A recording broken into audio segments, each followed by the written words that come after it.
My mind is blown right now. How James O'Keefe pulled this off is beyond me. And I work at this top consulting firm, and my client is the Pentagon. So I'm embedded in the Pentagon. I work in the Joint Staff, which is the top military command. Former Hillary Clinton staffer turned FBI spy hunter and DOD senior advisor claims to be plotting with retired generals to protect America from Trump. When she lost, I went into the intelligence community and I became an FBI special agent. So I became a spy hunter. So I was a counterintelligence agent, special agent at the FBI. A new investigative report from O'Keefe Media Group reveals spy hunter Jamie Mannina denigrating President-elect Trump as well as incoming Secretary of Defense Pete Hegseth over the course of several fake dates with an OMG undercover journalist. A spy hunter, so I was a counterintelligence agent, special agent at the FBI. What's your overall assessment of Trump? He's a sociopathic narcissist who is only interested in advancing his name, his wealth, and his fame. What, you mean like every other politician? This is coming from a spy hunter? Someone who's supposed to be in the mix? If our spies in this country are that naive, we got bigger problems than this guy. He reveals the nature of his work in the Pentagon and his background in government, going back to his work for Hillary Clinton when she was Secretary of State. So he was working for Hillary Clinton during Benghazi when she was storing all of that unsecured information on that private server. See, this is the Benghazi they don't want you to hear about. Parents of Americans, often Benghazi, sue Hillary Clinton for her cavalier attitude and her carelessness in handling classified information. The lawsuit blames the deaths on what it calls Clinton's extreme carelessness in handling confidential information while she was Secretary of State. The only reason the lawsuit was dismissed was because a federal judge determined that her actions were a part of her official duties. And so in order for that lawsuit to move forward, it would have to, instead of being against Hillary Clinton, be against the Department of State itself as an organization. When Hillary failed to protect her people on the ground, had she done her job that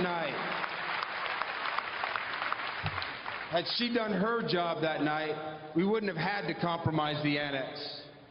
Ty, Glenn, Sean, and Ambassador Stevens would be alive today. When you think about it, it's actually impressive to consider how much of an organization the Clintons built. Because if you remember in 2016 when they lost the election, their donations nearly completely dried up. So it looks like what we're learning from this guy is they were able to embed key members of their organization to continue fighting for influence and power. Yo, let me know what you guys think. Is this corruption on display? The Clintons lose 2016, their donations dry up, they reorganize and embed key members of their organization into the intelligence community, resulting in all of the crap that we watched over the past decade?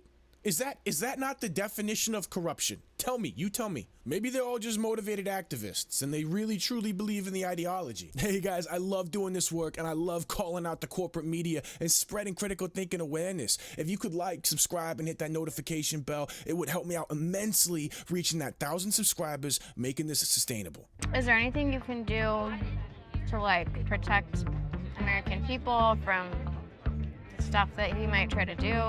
I'm in conversation with a couple of retired generals to try to explore what we can do. Who were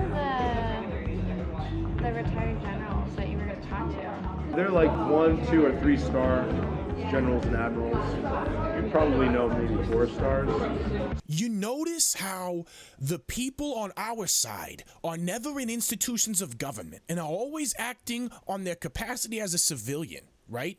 But these corrupt ass people that are working to limit our civil liberties and freedoms are always on the side of government institutions and major corporations. They are always working from an institutional position of authority with the full force of the color of law behind them, while we are always working in a civilian capacity. So I also have a big day tomorrow, probably the biggest day of all. So we have this huge meeting with military leaders in a very secure room called the Tank. Ooh. So we have a tank meeting with like all of the top leaders in the United States military tomorrow on my topic that I prepared. He believes that Trump will attempt to remain in office past the end of his term at the White House. I predict Trump will probably entertain publicly the idea of staying in office, changing the laws to stay in office, which he's not allowed to do by the Constitution, but he'll probably suggest it, and there'll probably be an effort to try. This, Mannina believes, is in service to Trump's desire not to go to jail. So it went well. I think it went well. It's very sensitive information. We're going to have to keep it between us. I specialize in artificial intelligence and emerging technologies like quantum, cybersecurity. Yeah. What's quantum? I haven't heard of it. Quantum is incredibly fast supercomputing that doesn't yet exist but will soon exist. And when it does, it will change everything. This is wild. He's meeting with top military officials. He's planning out how to resist the administration's interests. He's an expert in emerging technologies, and he's specifically applying them to this application. Call me crazy, but what is the timeline on these recordings, and how does it line up with Mark Zuckerberg's recent rebranding? See, this is the problem I have with people like this guy and this entire industry in DC. This is the narrative he believes. He believes in 2016, Trump originally started running for president as an advertisement to blow up his businesses. Then, while running for president, he tried to hide Stormy Daniels and the affair with Stormy Daniels. And so he spent a bunch of money on trying to hide that and pay her hush money so that he could win the presidency that he was really only campaigning for because he didn't care about winning, but he just wanted to advertise his businesses and make a bigger name for himself. So he pays Stormy Daniels to become president, even though he didn't want to. And that violated the law because on the business records, instead of it saying payment to Stormy Daniels to keep quiet about affair, it instead said lawyer fees. And so now, in order to not go to jail for Stormy Daniels, he then engages in the entire 2020 coup. And now he wants to stay in power because he doesn't want to get in trouble for paying Stormy Daniels and the coup to stay in power. How does that make sense? How does any of that narrative make sense? But these were the thought processes of people with institutional authority and power for the past 10 years. You're not a spy? You're not trying to, like, collect information from me? I wish kidding. I was. I'm That'd just be kidding. cool. Well, with me, you're literally with a former FBI agent, so you're gonna be safe. Mannina is currently a consultant advisor with the Joint Chiefs of Staff at the Department of Defense.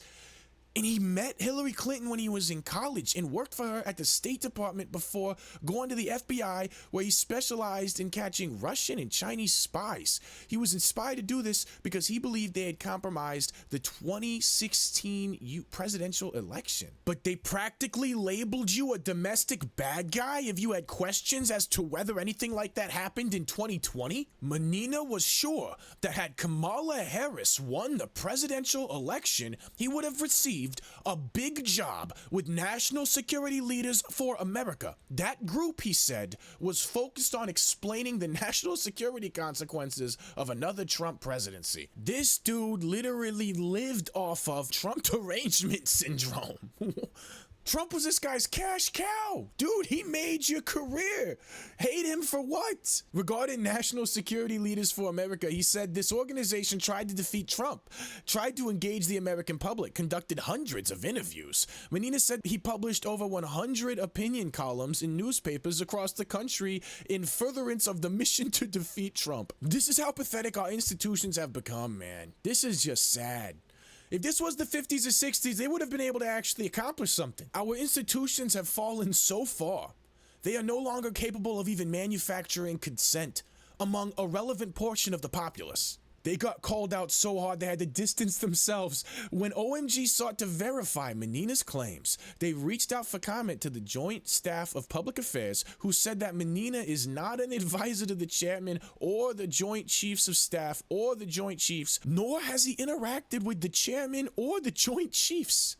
They did, however, confirm that Mannina was a Booz Allen Hamilton contracted employee, but firmly said that his comments do not reflect those of the chairman or the joint staff. Hey, don't you worry, Pam Bondi, Pete Hegseth, and Kash Patel, they're gonna get that all figured out for you. I think they'll figure out exactly how much of this is actionable material. Hey, right over here, we got the entire left-wing media ecosystem collapsing. Hosts getting laid off, quitting left and right like I've never seen before. Check it out. Right here, the Democrats are desperately trying and failing to save Gavin Newsom's career. Come check it out over here. Hey, thank you so much for joining me. You guys are awesome. I got that Jack Smith episode coming out later today. I'll see you there.